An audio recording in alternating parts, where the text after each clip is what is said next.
안녕하세요. 고찬스핀입니다. 오늘 미래 컨텐츠는 OTT 그리고 스포츠 컨텐츠 관련된 얘기를 좀 해보려고 합니다. 이 한국 프로야구 KBO 리그 중계를 TV로 하는 게 있고 TV 이외에 유무선 이제 PC나 그다음에 모바일 기기 이런 데서 볼 수 있는 권리를 따로 팔고 있거든요. 사실 기존에는 대부분의 분들이 스포츠 경기는 TV를 통해서 많이 봤었습니다. 근데 최근 들어서는 TV가 아닌 PC라든지 모바일 기기로 스포츠 컨텐츠를 즐기는 트렌드가 보이고 있습니다. 그런데 이번에 OTT 플랫폼이죠. 티빙에서 프로야구 중계권을 거액을 들여서 구매를 했습니다. 기존에 네이버라든지 SK텔레콤, LG플러스, 아프리카TV가 이 권리를 사서 PC라든지 이제 모바일 쪽에 중계를 하고 이 콘텐츠를 볼 수 있도록 해왔는데요. 3년에 1,300억이 넘는 금액이라서 1년으로 따지면 1년에 400억이 훨씬 넘는 금액을 내고 티빙에서 이 프로야구 중계할 수 있는 권리를 샀습니다. 그러니까 TV 중계권을 뺀 거의 나머지 중계권을 사실 티빙에서 독점적으로 행사를 하게 됐다. 이렇게 보면 될 것 같습니다. 이게 이제 스포츠 팬들 사이에서 굉장히 화제가 되고 여러 가지 찬반 의견들이 많이 나온 것 같습니다. 왜냐하면 기존의 스포츠 중계를 우리가 볼 때는 광고를 보는 대신 공짜였던 거죠. 티빙이라고 하는 건 OTT 플랫폼이잖아요. 그럼 일단 OTT에 가입을 해야 되거든요. 가입을 하는 가장 싼 금액이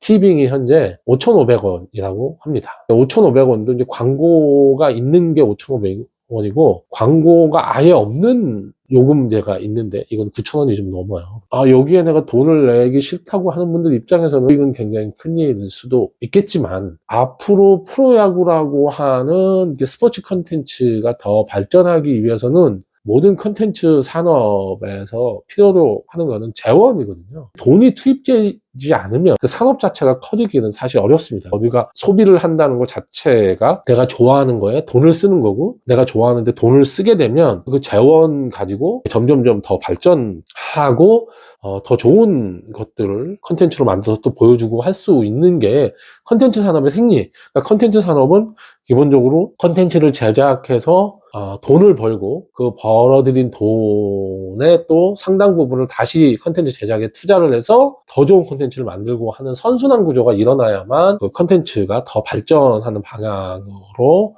그렇게 굴러갈 수 있는 거죠.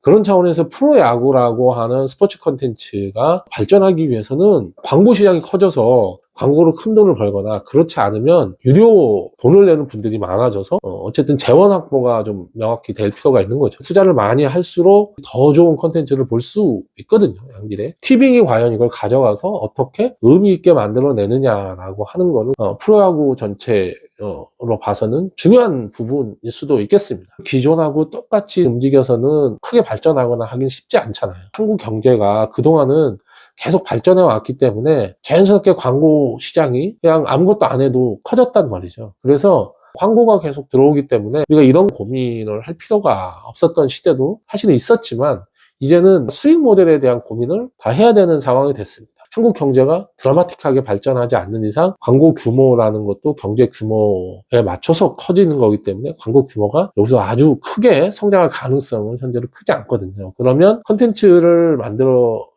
돈을 버는 사람들 입장에서는 새로운 수익 모델을 발굴할 수밖에 없는 거고 여기서 OTT라고 하는 구독 모델, 그러니까 유료 모델이 나오게 된 거고 스포츠 콘텐츠도 이제는 돈을 내고 봐야 되는 유료 모델 안으로, 그러니까 구독 모델 안으로 들어가게 된 거고 국내 OTT 플랫폼들이 넷플릭스라고 하는 거대 플랫폼에 눌려가지고 다 적자 지금 면치 못하고 이 틀을 현재 깨지 못하고 있는데 이 티빙이 과연 이 적자 구조를 이 스포츠 콘텐츠로 뚫어낼 수 있느냐 이번에 기꺼이 스포츠 팬들이 유료 구독을 해주고 이게 선순환 구조를 만들어서 티빙 전체가 활성화될 가능성이 있느냐.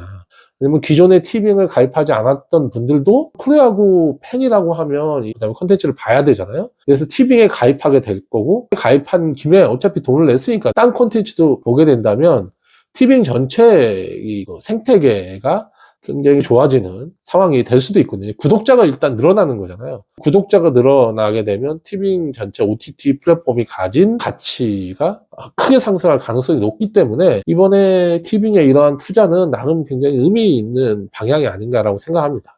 그러니까 스포츠 콘텐츠에 이렇게 과감하게 투자를 한 OTT가 국내에서는 쿠팡 플레이죠. 해외 스포츠를 처음에는 독점적으로 보여주고 특히 남자들이 보고 싶어하는 콘텐츠를 쿠팡 플레이가 많이 집어넣어서 가입을 하도록 유도를 한 거죠. 쿠팡을 사용하면 쿠팡 플레이는 공짜로 볼 수 있거든요. 그래서 쿠팡에 가입하도록 하는 그런 용도로도 쿠팡 플레이가 활용이 되고 있습니다. 그래서 쿠팡 플레이가 사실 단기간 내에 엄청난 성장을 거두었어요. 스포츠 콘텐츠가 쿠팡 플레이가 이렇게 단기간 내에 성장하는데 크게 기여를 한 점을 우리가 봤을 때 이번에 티빙이 프로야구 콘텐츠를 독점으로 가져가게 된 게 티빙이 적자의 늪에 빠져 있는 데서 나올 수 있는 신의 한 수가 될 수도 있겠다, 그런 생각도 듭니다. 이 티빙이 앞으로 성공을 거두냐 못 거두냐에 따라서 다른 OTT 플랫폼들도 적극적으로 스포츠 콘텐츠 투자에 나설 가능성이 있고, 그렇게 되면 다 스포츠 콘텐츠를 얻기 위해서 경쟁을 하게 될 거고 스포츠 콘텐츠의 가격이 또 크게 오를 가능성이 상당히 높을 것 같습니다.